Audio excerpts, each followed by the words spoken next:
Team इंडियाची Nariman point पासून Wankhede stadium पर्यंत भव्य विजयी रॅली। रोहित शर्मा आणि विराट कोहलीला प्रत्यक्षात पाहून फॅन्स भारावले।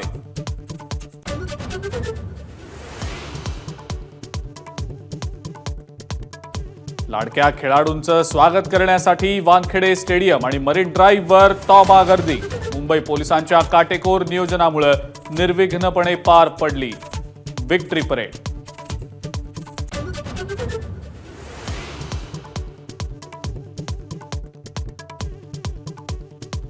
विश्वविजेत्या टीम इंडियानं पंतप्रधान नरेंद्र मोदींची घेतली भेट।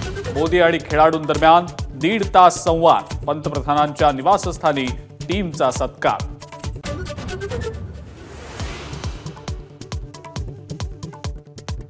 विधान परिषदेचे विरोधी पक्षनेते अंबादास दानवे उद्यापासून सभागृहात हजर राहणार। शिवीगाळ प्रकरणी निलंबन 5 दिवसांऐवजी 3 दिवसांवर।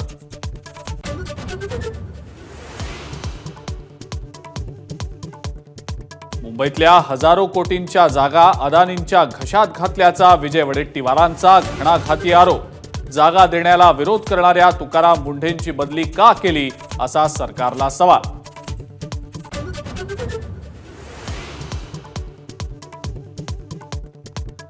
ससून रुग्णालय गुन्हेगारांचा अड्डा बनलंय। काँग्रेस आमदार रवींद्र धंगेकरांचा आरोप। सर्वपक्षीय आमदारांना ससूनमध्ये नेऊन तोडगा काढू, मंत्री हसन मुश्रीफ यांचं उत्तर।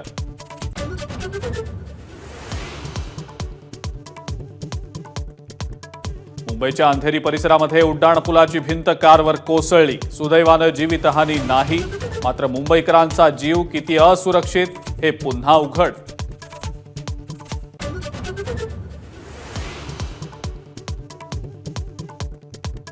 पंतप्रधान नरेंद्र मोदी 8 आणि 9 जुलैला रशिया दौऱ्यावर। रशियाचे राष्ट्राध्यक्ष व्लादिमीर पुतीन यांच्याशी अनेक महत्त्वाच्या मुद्द्यांवर चर्चा करणार।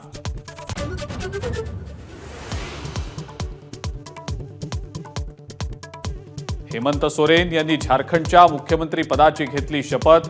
5 महिने जेलमध्ये काढल्यावर पुन्हा झारखंडच्या मुख्यमंत्रीपदी विराजमान।